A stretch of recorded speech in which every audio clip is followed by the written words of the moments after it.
Now think, do you feel like a boy, a girl, or a little bit of both? Now I want you to imagine that everyone keeps telling you that you're something else. Wouldn't that make you sad inside? People who feel like this are transgender. I'm pretty sure the name Lily Tino probably rings a bell. If not, trust me, you're about to understand why she or he is everywhere. Lily Tino has mastered the art of growing her audience through rage bait and controversy. From crazy claims about her surgery experience at Disneyland, casually discussed in front of families, to wild theories like Kurt Cobain being secretly trans. Lily knows how to stir the pot, and she's stirred it so well that people just can't seem to stop talking about her. Lily Tino is a TikToker, social media influencer, and OnlyFans creator. She's a problem, a menace, a true danger to the people, the children, that she tries to educate. Hi friends! Today we're going to talk about something super important. What it means to be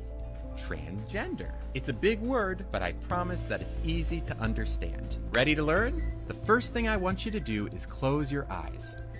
Now think, do you feel like a boy, a girl, or a little bit of both? I feel scared. Do you have your answer? Great.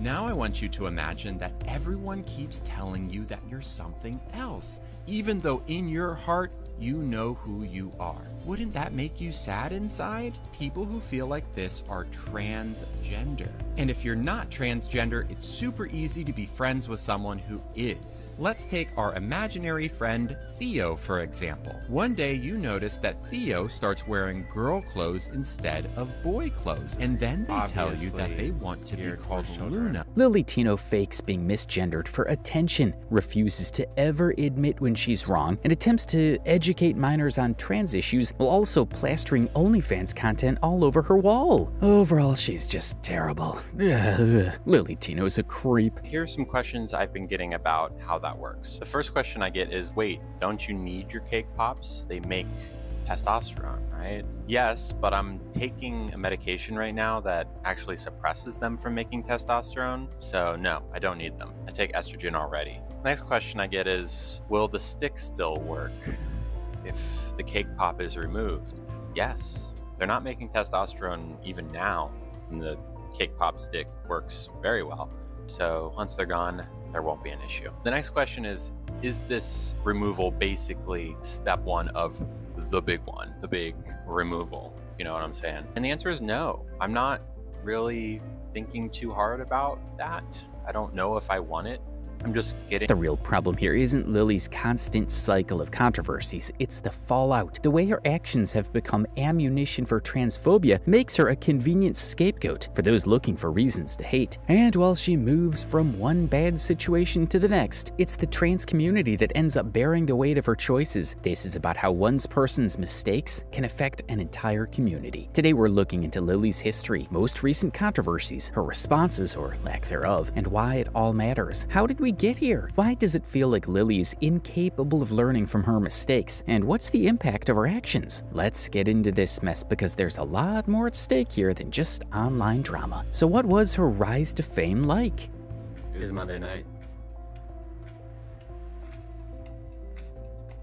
It was Monday night.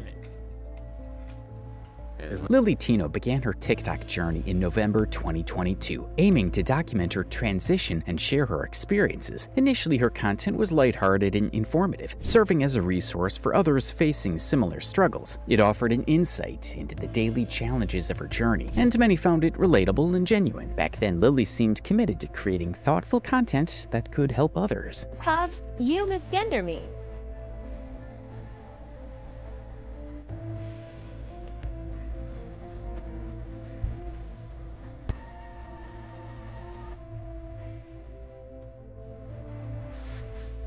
But as time went on, things took a different turn. The pressures began to show, and Lily's content changed drastically. Instead of support and understanding, her videos became more controversial. The unnecessary comments and emotionally manipulative remarks earned her a Karen label, and her behavior started to draw attention for all the wrong reasons. Scandals began to accumulate, and allegations regarding her interactions with other creators only added to the chaos. Now it feels like Lily's online presence is crumbling under the weight of her actions. Let's look at one of her controversies. Lily Tino's bullying of workers has become viral.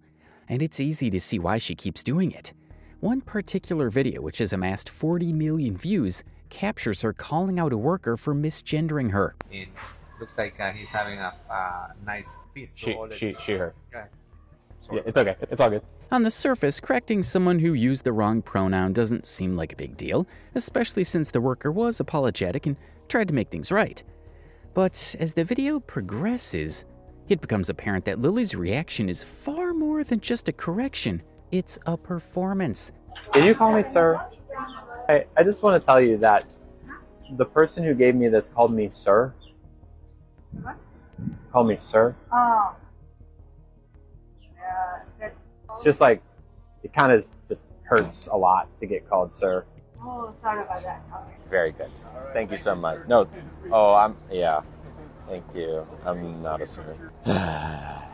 Nothing like a good misgendering. It is a knife in the gut when I get called sir. I feel like I need to tell him. I need to tell him that hurt. It hurts more though, and it's not intentional because it means like this is sir to him.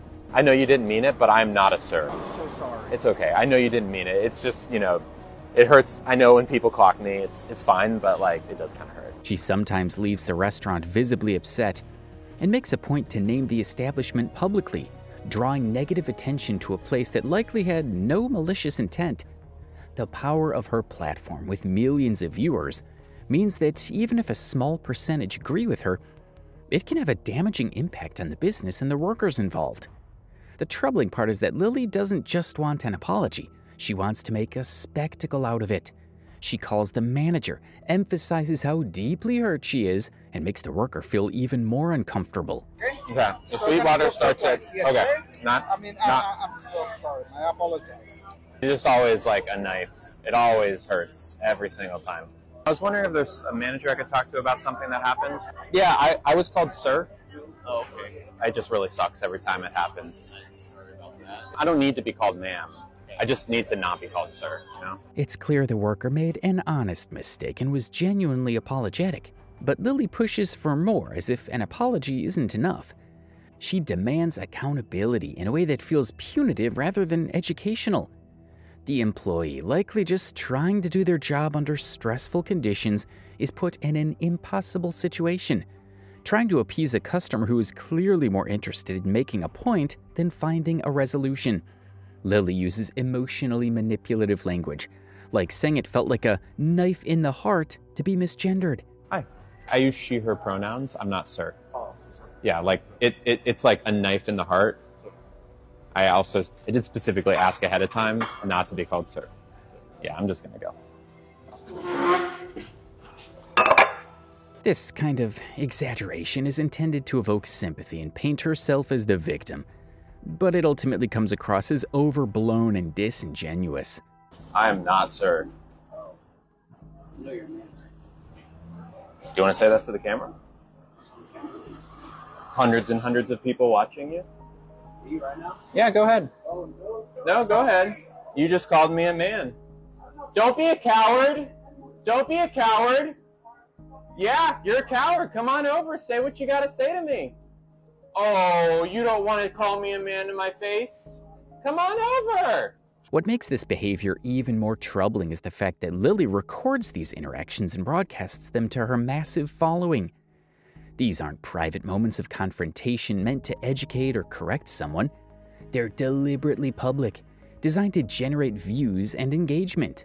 Lily knows that controversy sells, and she's leveraging her identity and the mistakes of others to keep her content viral. Even if only a fraction of her audience supports her, that still represents millions of people who are being influenced by her skewed portrayal of these situations. Can I ask why you didn't step in? What you were standing and watching? They called me. They were verbally harassing me. I didn't hear him call you that. I didn't know. I honestly had no idea. Lily's actions have even broader implications. By turning these incidents into spectacles, she risks reinforcing negative stereotypes about the trans community.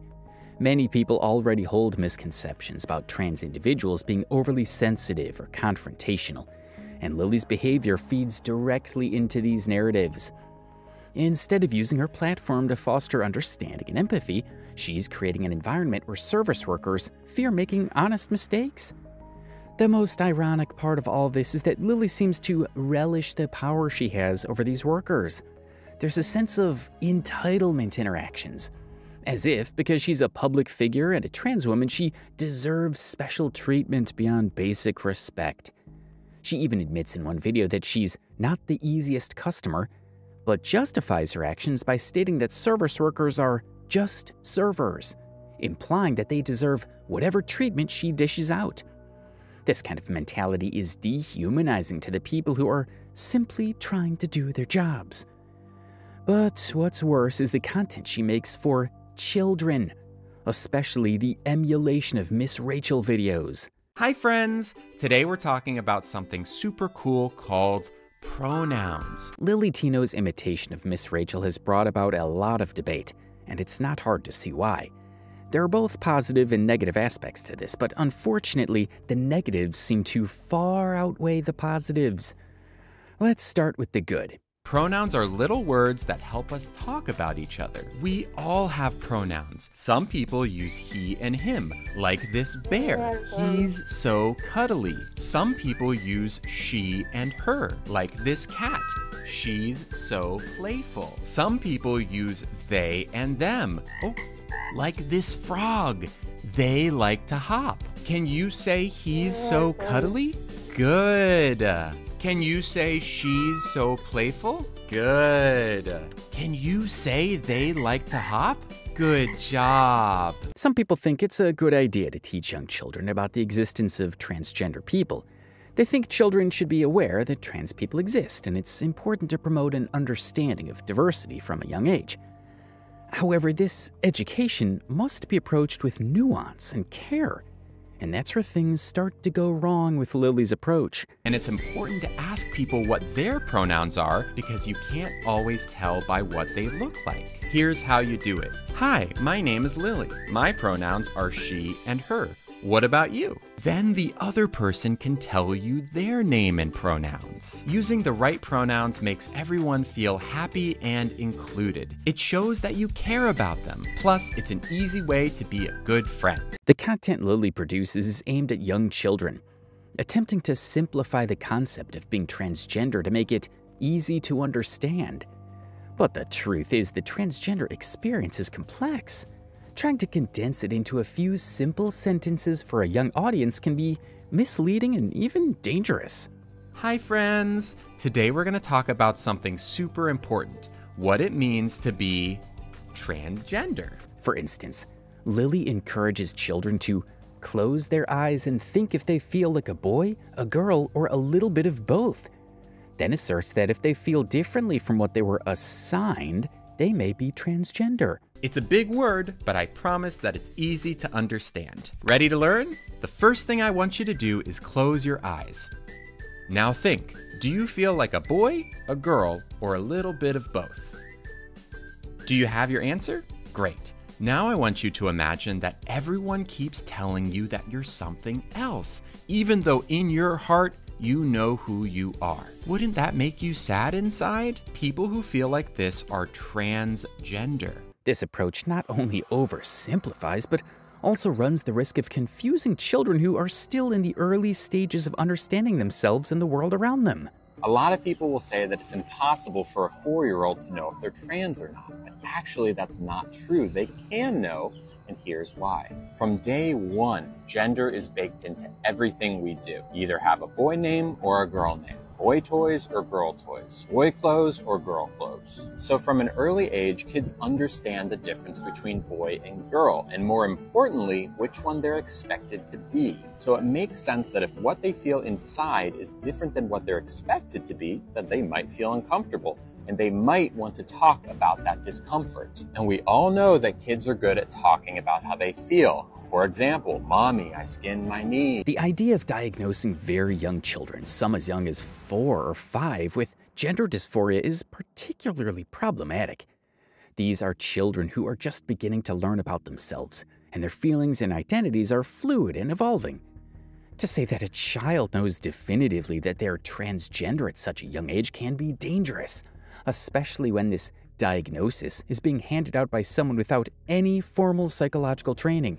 Mommy, I don't like wearing boy clothes. These are all similar feelings of discomfort that we can talk about to our parents. That's not to say that all kids will realize they're transgender when they're little. A lot don't. I didn't until I was 27, but I can't tell you how many people I've met that knew they were trans at 4 or 5 years old. So if there's a kid in your life who's telling you they're trans, please believe them. Children change a lot, both mentally and physically, throughout their development. What they feel or identify with at 4 years old might be completely different a few years down the line. This uncertainty is even greater for children with learning difficulties, such as autism, who are statistically more likely to identify as transgender. The nuances of gender identity are simply too complex for such blanket statements, and promoting these ideas without any caution is irresponsible. Another concerning aspect of Lily's content is the way she presents these topics as if they are universally simple truths. She claims that children can easily know if they're transgender, comparing it to feeling discomfort like a scraped knee or not liking certain clothes. This analogy trivializes the depths of what it means to be transgender. Many transgender adults will tell you that their journey was anything but simple. It was often confusing, fraught with doubt, and took many years of introspection. To suggest that a child can identify as transgender with the same clarity as expressing dislike for a piece of clothing is misleading and fails to capture the gravity of gender identity. Lily's imitation of Miss Rachel also brings up another significant issue: the platform of which this content is presented. Miss Rachel, known for her educational and kid-friendly content, has a clear focus: teaching kids basic skills in an age-appropriate manner. Lily, on the other hand, is not exclusively a children's content creator. In fact, she has an OnlyFans account, which she promotes on her TikTok. Ooh. It's good. It's good. It's good. Are we still on the cake pop bag? Look, we're further down. We're further down now. Yes. What's underneath the cake pop bag? There it is. The floor? The ground? The basement. The basement.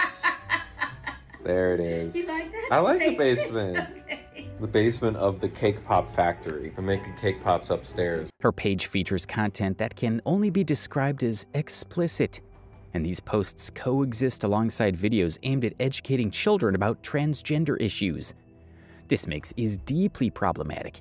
It's not appropriate to have educational content for children side by side with sexually explicit material, and it raises serious questions about the intent and responsibility behind Lily's platform. The idea of combining these two types of content on the same platform is troubling for a number of reasons. Parents should be able to trust that the content their children consume is safe and appropriate for their age group. By promoting explicit adult content alongside her educational TikToks, Lily crossed the line. It's one thing to be an advocate for trans issues and create content aimed at raising awareness. It's entirely another to mix that advocacy with adult content in a way that could easily expose children to inappropriate material. Now that my cake pops are gone, a lot of people have been asking if I'm going to use the cake pop stick and turn it into a donut. Every trans person approaches this question in a different way. The trans women I've met who have donuts are really happy with them, but there's always a risk, and it takes almost a whole year to recover from the surgery. Down the line, I might get a donut, but right now I'm focused on removing my facial hair and my body hair. The problem is compounded by the way Lily uses her platform to push these ideas. She uses emotionally manipulative language that puts undue pressure on her audience. For example, she emphasizes the importance of affirming a child's chosen gender identity, stating that not doing so could be a matter of life and death. While many think it's true that acceptance is crucial for the well-being of trans youth, presenting it in such terms can create an environment of fear rather than understanding. Parents may feel coerced into affirming something they don't fully understand, simply out of fear of being seen as harmful or unloving. Instead of encouraging open-ended discussions or allowing room for children to grow and explore their identities at their own pace, her content often feels prescriptive. It tells children what to think rather than giving them the tools to think for themselves. This kind of approach can do more harm than good, especially for children who might not fit well into the boxes that are being presented to them. Let's take our imaginary friend Theo, for example. One day you notice that Theo starts wearing girl clothes instead of boy clothes, and then they tell you that they want to be called Luna instead of Theo. This is so exciting for our friend Luna because they finally get to be their true self. In the previous troubling video, Lily introduces an imaginary friend named Theo, who decides they wanted to be called Luna and start wearing different clothes. The story encourages children to accept these changes without question, and to apologize profusely if they accidentally misgender their friend. While it's important to teach respect and understanding, the way this is framed feels more like a directive than an invitation to empathy. It's as if Lily is demanding compliance rather than genuine understanding.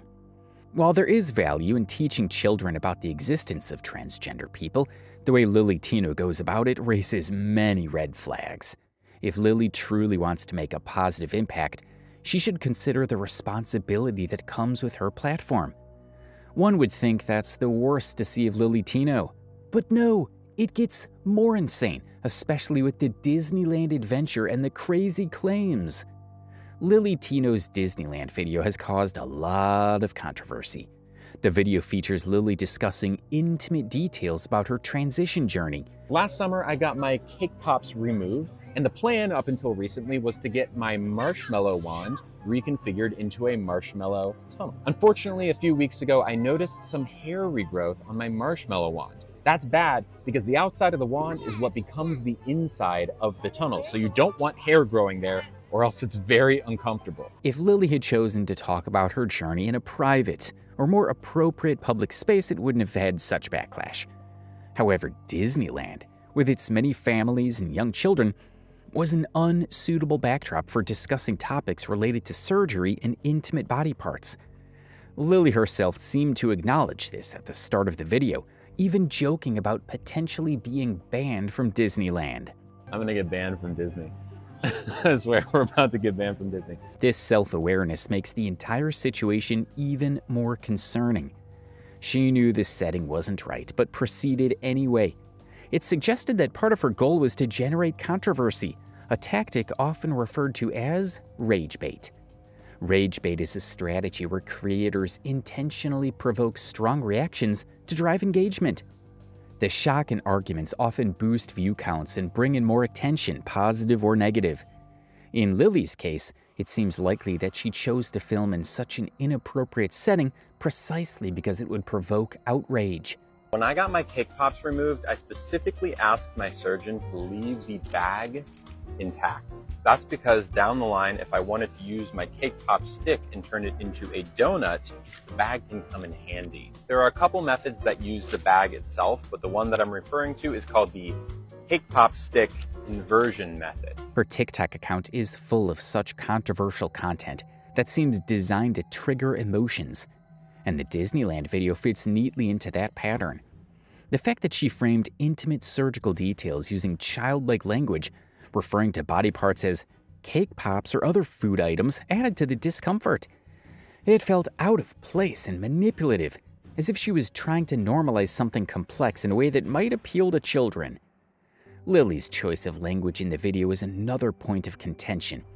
She used metaphors like cake pop, donut, and marshmallow lines to describe body parts. What they do is they take the cake pop stick and they turn it inside out, essentially turning the inside of the cake pop stick into the lining of the donut. Once the lining is in place, they can take the bag and use pieces of it to create the exterior of the donut. The inversion method is one of the most common ways that you see trans women get their donut. While this may have been a way to circumvent TikTok's moderation policies, it also created a disturbing issue in the context of Disneyland. It was about creating content that was likely to be seen by children, both in person at Disneyland and online through her account. This type of content is just one example of the disturbing videos that appear frequently on her TikTok page. Buongiorno! This is my manicotti, and later this year a surgeon will turn it into a tortellini. How, you ask? Let me show you. Now, if I still had my meatballs, which I don't because I got them removed last summer, this would be the first thing the surgeon would remove. So let's go ahead and do that. Ugh. With the meatballs gone, his next move will be to split the manicotti straight down the middle. To add to the controversy, Lily attempted to apologize for the Disneyland video through a live stream. However, the tone of her apology didn't do much to reduce the backlash.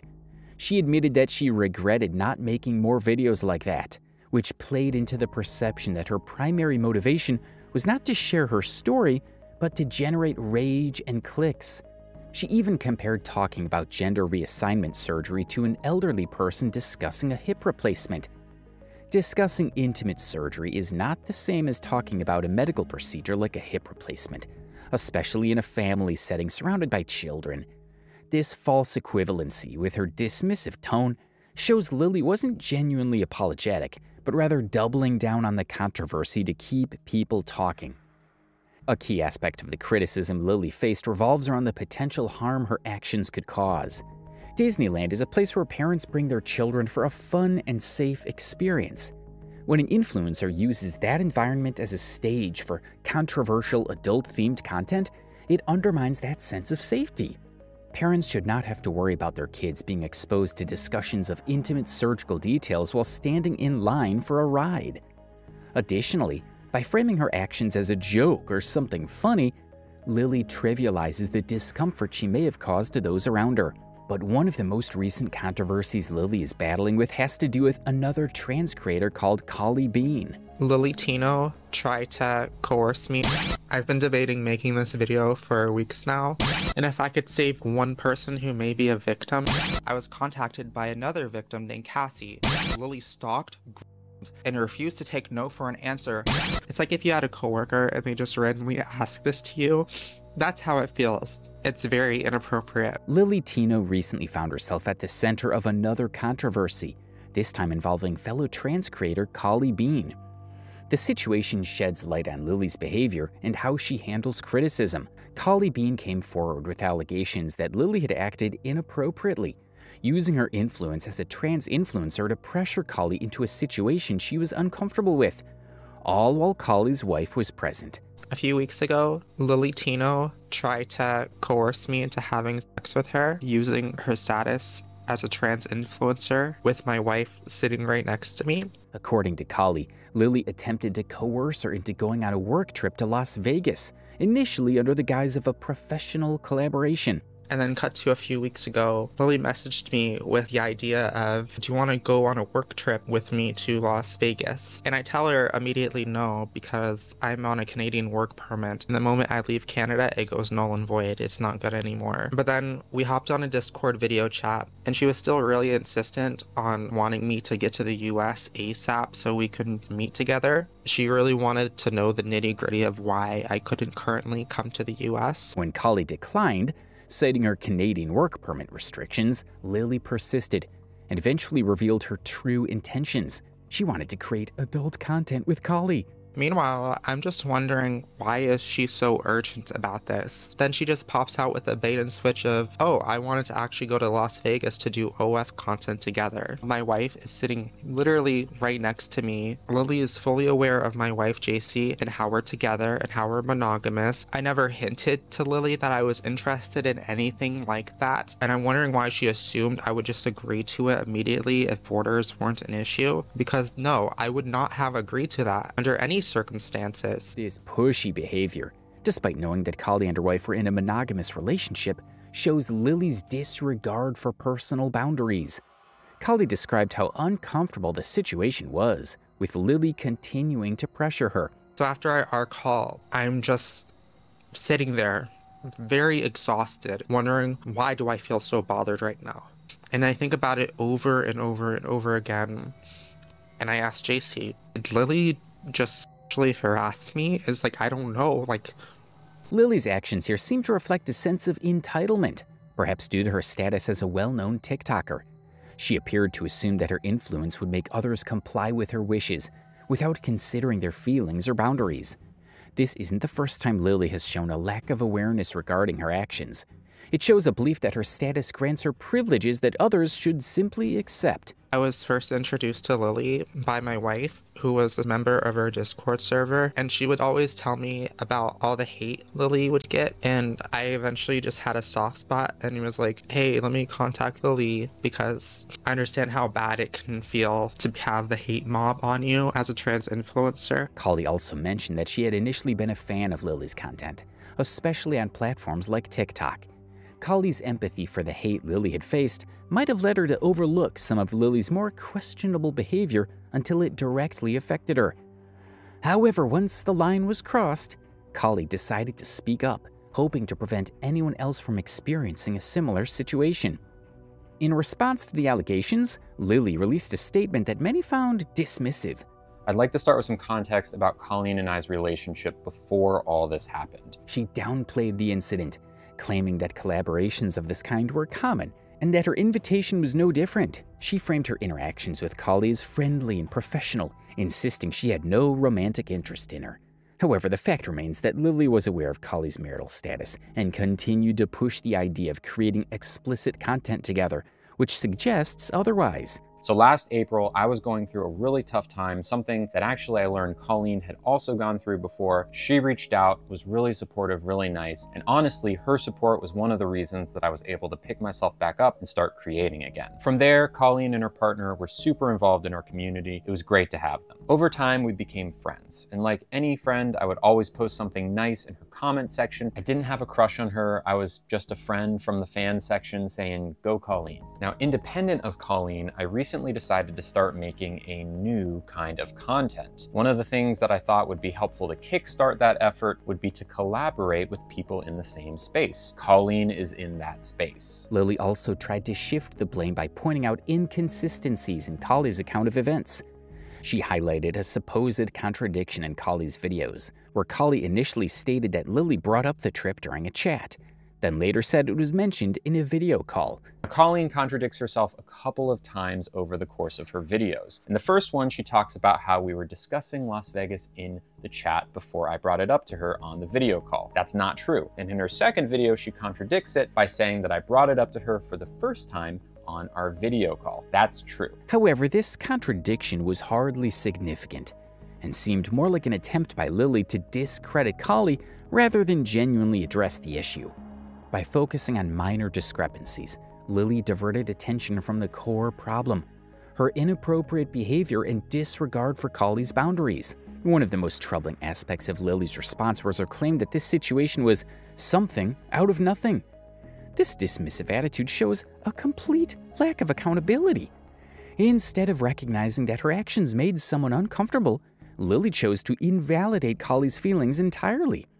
She even implied that Kali's motivations were driven by a desire to gain attention or cause drama. Recap, I never had a crush on Colleen. I saw her as a friend. I asked her if she and her partner wanted to come to Vegas. She said no. I said okay and moved on. This whole situation is something out of nothing. This kind of response is the reason why many people, including others in the trans influencer space, have grown wary of Lily.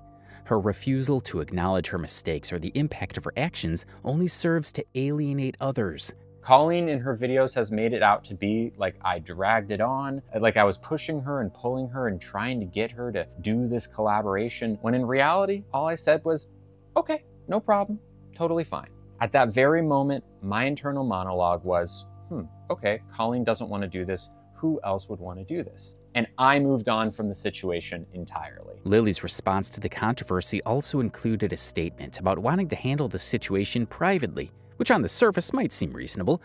However, given the context, it comes off as self-serving. I would have much rather dealt with this personally, one-on-one, but she didn't allow for that to happen. So here I am, speaking my piece. Of course, Lily would prefer to address this issue privately.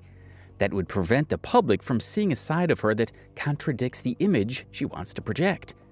Kali's latest videos further show how Lily's inconsistence and manipulation led to an uncomfortable situation, while also showing Lily's refusal to take responsibility. Kali revealed that Lily pressured her into collaborating on adult content and did so under false pretenses, leading Kali to a Discord call where she unexpectedly proposed filming explicit material. Lily tried to make this situation seem like it was just another professional collaboration talking about financial benefits. Lily went on to mention how it would benefit us both financially, which I call BS on that part because I'm much more successful on that platform than her, no offense. And right after she pitched us doing an OF collab, I immediately reminded her that I was monogamous. However, Kali pushed back, pointing out that Lily's approach was dishonest and inappropriate. Kali also mentioned that she had initially asked her wife, Ja, to communicate her discomfort to Lily, but Lily ignored this and continued to push for the collaboration.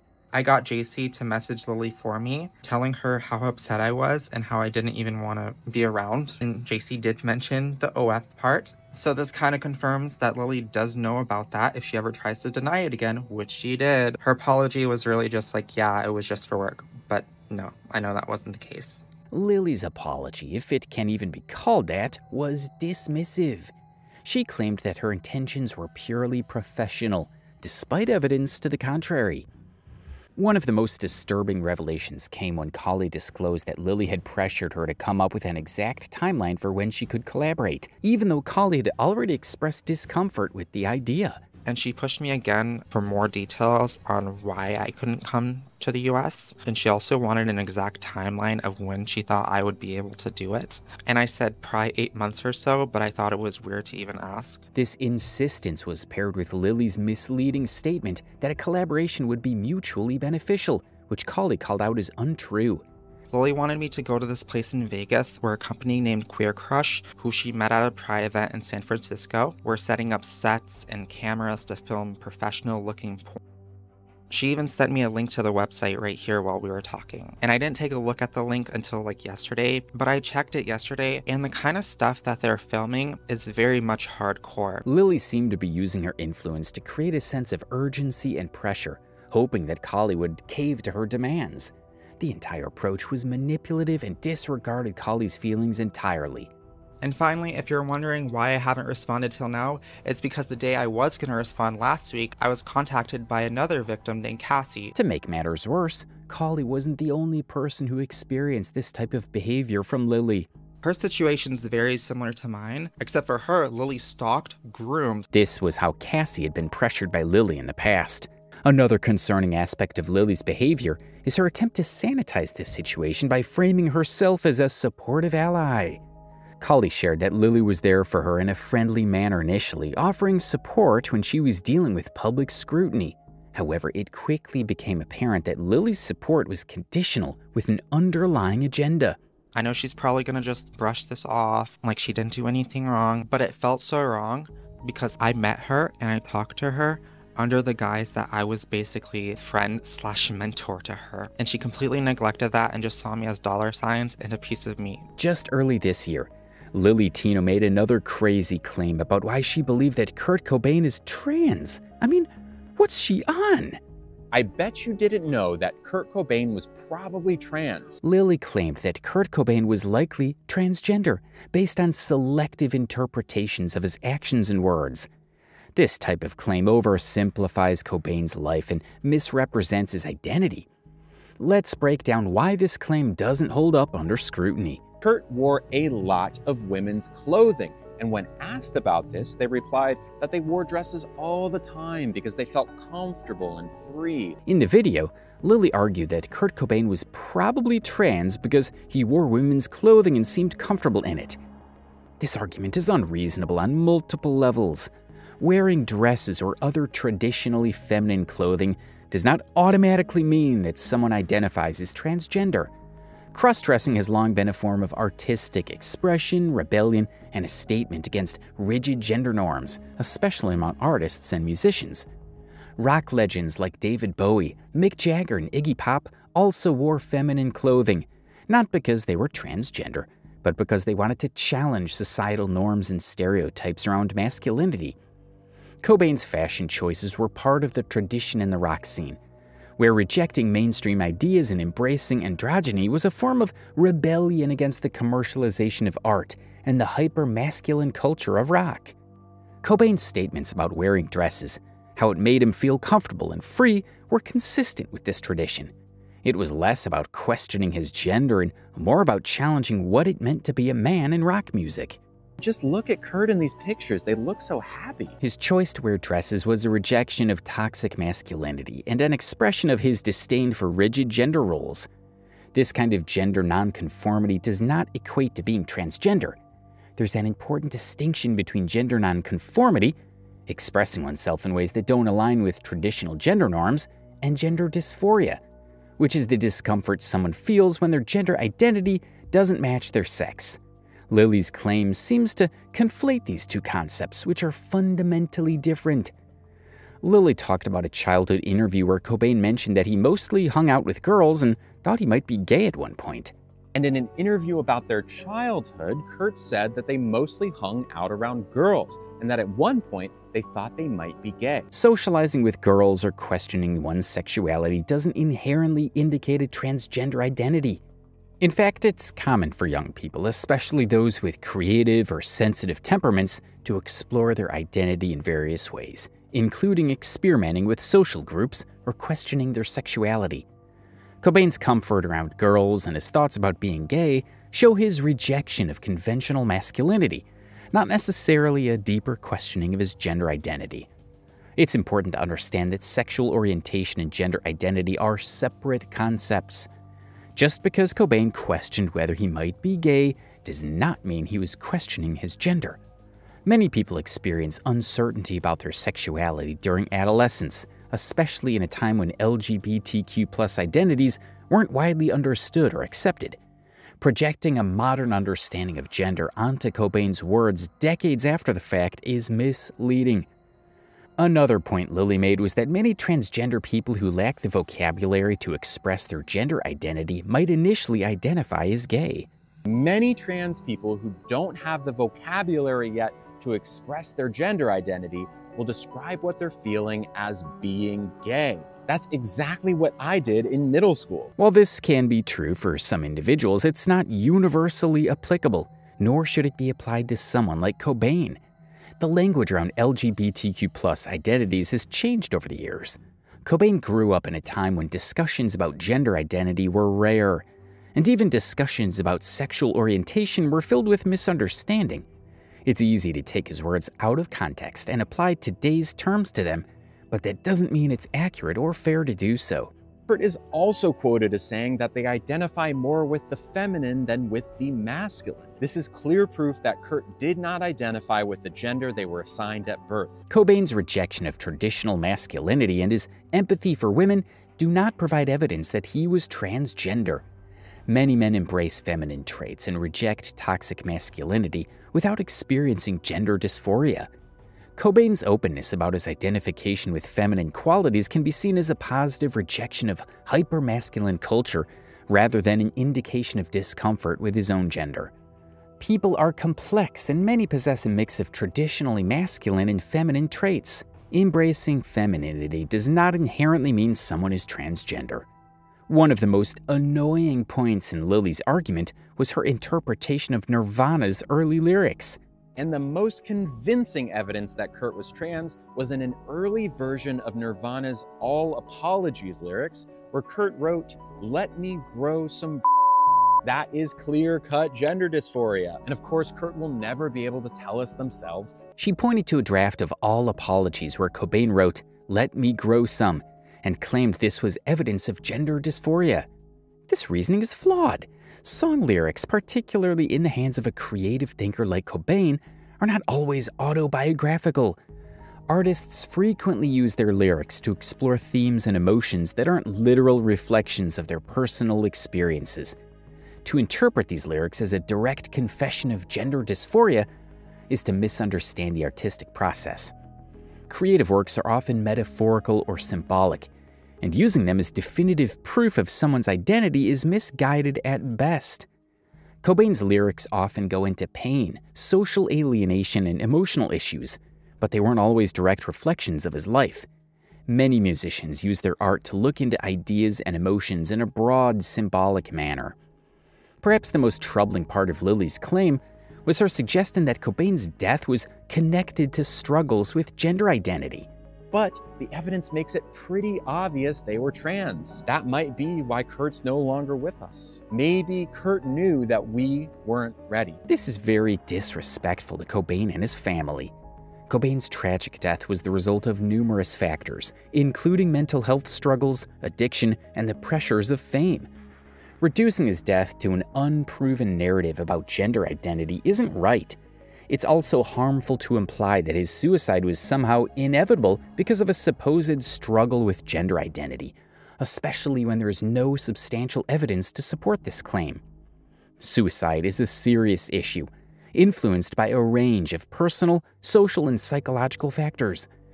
While it's true that trans individuals face higher rates of suicide, there is no evidence to suggest that Cobain's death was related to gender dysphoria. His well-documented battles with addiction and depression provide a much more plausible explanation for his tragic end. Lily Tino later responded to the backlash over her claim about Kurt Cobain. People are very upset about the Kurt Cobain video. I know. I stand by the video. I made it because it is something that I was thinking about a lot. Lily began her response by standing by her original video, stating that the idea of Cobain being trans was something she had been thinking about for a while. While it's fair for someone to think about such topics, it's important to recognize when personal bias influences the interpretation of historical figures. In this case, Lily appeared to have already decided that Cobain was transgender, and then selectively searched for evidence to support her claim, rather than objectively analyzing his life and words. Lily also mentioned that she was surprised by the backlash, implying that people were upset simply because they didn't like the idea of Cobain being transgender. Yeah, I am surprised by the reaction. I think a lot of it has to do with people being... So a lot of the criticism is that, oh, Kurt Cobain is disrespectful, right? There's nothing disrespectful about it. However, the criticism wasn't about the concept of Cobain being trans. It was about the fact that she had projected this identity onto him without sufficient evidence. Cobain was a real person with a deep life, and his struggles and experiences shouldn't be reduced to fit a modern narrative without his consent. This kind of speculation can be deeply disrespectful, especially when it's imposed on someone who is no longer here to clarify or defend themselves. Another point Lily made in her response was that there is nothing wrong with assuming someone is trans, just as people assume others are cisgender every day. I think it would be pretty cool if Kurt Cobain was trans, because, you know, we assume that people are cis every single day. There's nothing bad about that. Also, nothing bad about assuming people are trans. There's really a lot of people are attaching a value judgment to the idea of being trans when there isn't one. While this may seem like a reasonable statement on the surface, it completely misses the point of the criticism. The problem is the fact that Lily is making a sweeping statement about Cobain's identity without any evidence to back it up.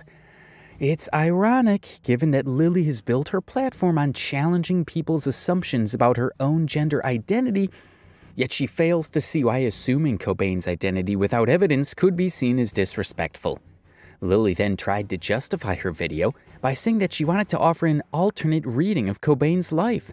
The intent of the video was to recontextualize or maybe offer an alternate reading of someone who is no longer with us, and maybe why they're no longer with us, or a part about them that might add extra interesting context to who they are or were. However, alternate readings should be based on credible evidence, not speculation.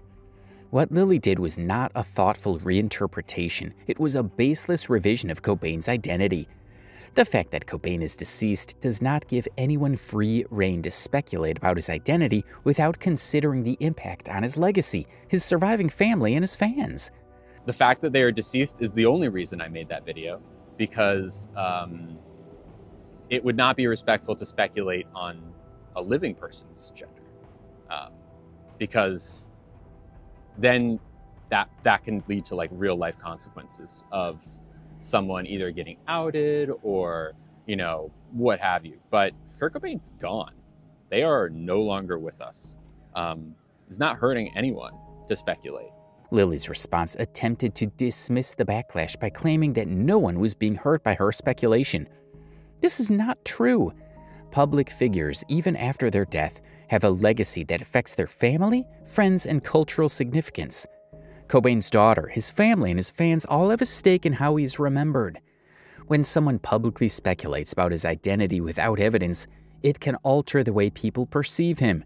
It's irresponsible to discard this impact and claim that no harm is being done. So, if you think that it's disrespectful, I'd ask you to look inside and say, why is it disrespectful? Would it be such a bad thing if Kurt were trans? Throughout her response, Lily repeatedly tried to shift the blame onto her critics, suggesting that they were the ones attaching a negative value judgment to the idea of Cobain being trans. The issue isn't about whether being transgender is good or bad. It's about the lack of evidence and the ethical implications of assigning an identity to someone without their consent. Towards the end of her response, Lily said that if she was wrong about Cobain being trans, then no harm was done. But if she was right, then it would add an interesting layer to his life. Let's say I'm wrong. We'll say I'm wrong, okay? Let's say that Lily is wrong about Kurt Cobain. Okay, then what? Who's been hurt here? Nobody. Let's say I'm right.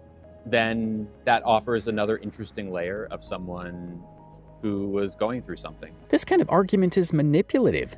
The criticism about the lack of evidence and the ethical concerns involved in assigning that identity. It's not about the outcome, but the process by which Lily arrived at her conclusion.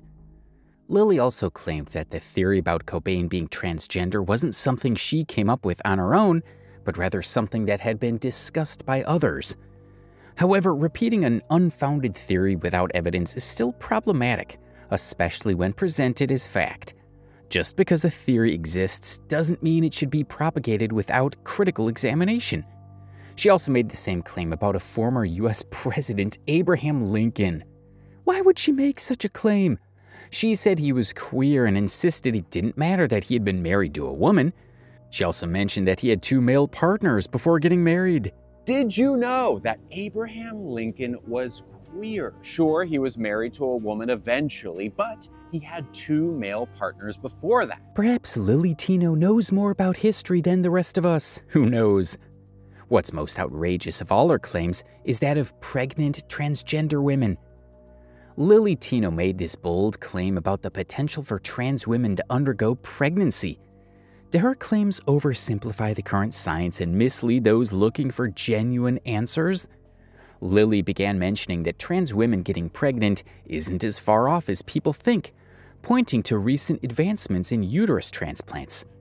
She pointed out that in the past decade, 50 babies have been born from uterus transplants, suggesting that this technology could soon be available for trans women. In the past 10 years, 50 babies have been born from a uterus transplant. To date, all of these successful uterus transplants have been performed on cisgender women, individuals born with female anatomy who experienced infertility due to uterine issues. These procedures are still highly experimental and come with risks, even for those with the biological infrastructure to support pregnancy. The leap from successful transplants in cis women to suggesting that trans women could also carry pregnancies lacks any substantial scientific basis. How this works is a person with a damaged or missing uterus gets a new uterus. Then they get pregnant, then they give birth to a child via C-section. The implanted uterus is then removed so that the person doesn't need to be on anti-rejection meds for the rest of their life. The fundamental biological differences between cis women and trans women, especially in terms of anatomy and hormonal systems, present serious challenges that current medical research has yet to address. Trans women do not have the internal structures, such as ovaries, a functional cervix, or the naturally occurring hormonal environment needed to support pregnancy. While hormone replacement therapy can bring trans women's hormone levels closer to those of cis women, it does not replicate the reproductive cycle necessary for pregnancy. Hormone replacement therapy provides artificial regulation of hormones like estrogen, but it lacks the intricate balance of hormones that cis women naturally produce, which are important for pregnancy. So far, these implants have only been attempted on cis women, but there's nothing that says it couldn't work on a trans woman. After all, my hormone levels are pretty similar to a cisgender woman, so why not? Lily also stated that the only thing holding back trans women from undergoing uterus transplants is the novelty of the science and the lack of available surgeons. This is an oversimplification. The main thing in the way is that the science is new, so there aren't enough surgeons out there to do the testing. So it's less about if we can do it and more about when we can do it. The current procedures for uterus transplants rely on a cis woman's natural biological structures, and they are far from routine. Even in cis women, these transplants require lifelong immunosuppressive medications to prevent rejection, and pregnancies must be delivered via C-section. Suggesting that it's just a matter of time before trans women can undergo these procedures downplays the risks involved. It's about overcoming biological and medical obstacles that still have no clear solutions. Imagine a trans woman using her own DNA along with her partner's egg to create life. Wouldn't that be incredible? Another point Lily made was about the possibility of a trans woman using her own DNA along with her partner's egg to create life. She painted a picture of trans women being able to conceive using their DNA in the near future. This idea is speculative and not based on current scientific capabilities. Trans women do not produce eggs or sperm. Even the most advanced fertility treatments available today cannot use a trans woman's DNA for reproduction in the way Lily described. The concept of using DNA to create life in this manner is similar to science fiction more than any medical reality we have today. Some researchers think it's already possible and that it'll be attempted in the next year or two. Lily's arguments about the inevitability of pregnancy for trans women rests heavily on the notion that current obstacles are just temporary, waiting for the right amount of research and resources to overcome them. While it is true that medical science continues to advance, it is misleading to imply that pregnancy for trans women is simply around the corner. The uterus transplants performed thus far rely on an existing reproductive system that trans women simply do not have. And even cis women that undergo these transplants face significant risks. Expanding this procedure to trans women would require new surgical techniques and an entire overhaul of how the human body can be adapted for pregnancy. Now, to be clear, I don't want kids. And even if this was an option, I wouldn't be interested. But there are so many trans women out there who want this, and they have just as much of a right to pregnancy as anyone else. Lily also claimed that hormone levels in trans women are similar to those in cis women. While it is true that hormone replacement therapy can bring estrogen levels in trans women to a similar range as those in cis women, this does not change the fact that these hormones are artificially introduced rather than naturally produced. The biological process of pregnancy involves a highly hormonal balance that shifts throughout different stages, something that hormone therapy alone cannot replicate. The artificially induced hormone levels do not create the same conditions needed for pregnancy, nor do they establish the physiological changes that occur in cis women's bodies during pregnancy. But there's nothing that says it couldn't work on a trans woman. After all, my hormone levels are pretty similar to a cisgender woman, so why not? Lily's comments included an assertion that trans women have just as much of a right to pregnancy as anyone else. While it's valid to acknowledge that some trans women may desire to experience pregnancy, this desire does not equate to biological feasibility. Pregnancy is not simply a right that can be granted. It is a biological process that relies on specific anatomical and hormonal systems. There are significant ethical, medical, and financial implications to consider.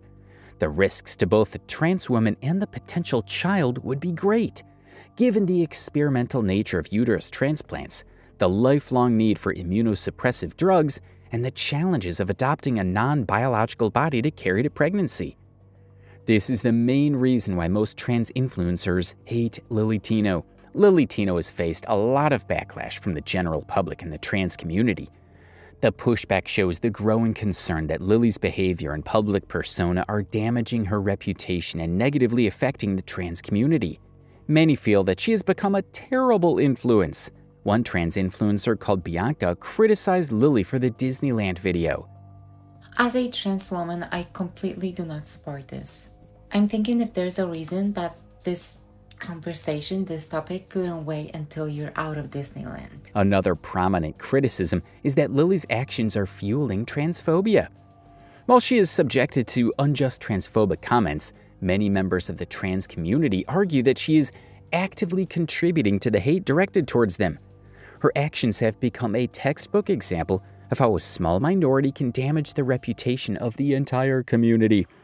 It's the classic scenario where the 1% ruin it for the 99%. Her behavior feeds into hateful narratives and provides fuel for those who oppose transgenders, making it harder for the rest of the community to be seen as anything but controversial. This sentiment is displayed by another trans creator named Vegas, who expressed frustration with how Lily chooses to educate people about trans issues.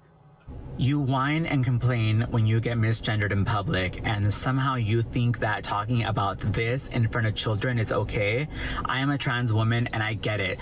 Educating people may be an important thing, right? But there is a time and a place for that. In one of her videos, Lily talked about the surgery in a very public and inappropriate setting, Disneyland, surrounded by children. Vegas pointed out that while education is important, there's a time and a place for it. And a family-oriented environment like Disneyland is not it. Holding up codes like cake pops and marshmallow wand in front of kids crosses a line, making it seem like she's more interested in shock value than genuine education. It's actions like these that make it difficult for other trans people to be taken seriously. They see Lily as someone who demands respect while simultaneously engaging in behaviors that make it harder for the community to earn that respect. The internal fight within the trans community over Lily's behavior is understandable. Some trans people have even gone so far as to question her authenticity, arguing that she might not truly be transgender. While such accusations are extreme and not helpful, they do show how Lily's actions have affected those around her. The community is frustrated by how she represents them to the broader public. Instead of uniting people under a common cause, Lily's behavior seems to be driving a wedge between them. Until she is willing to recognize the impact of her actions, the backlash is unlikely to subside, and the trans community will continue to struggle with the consequences of her behavior.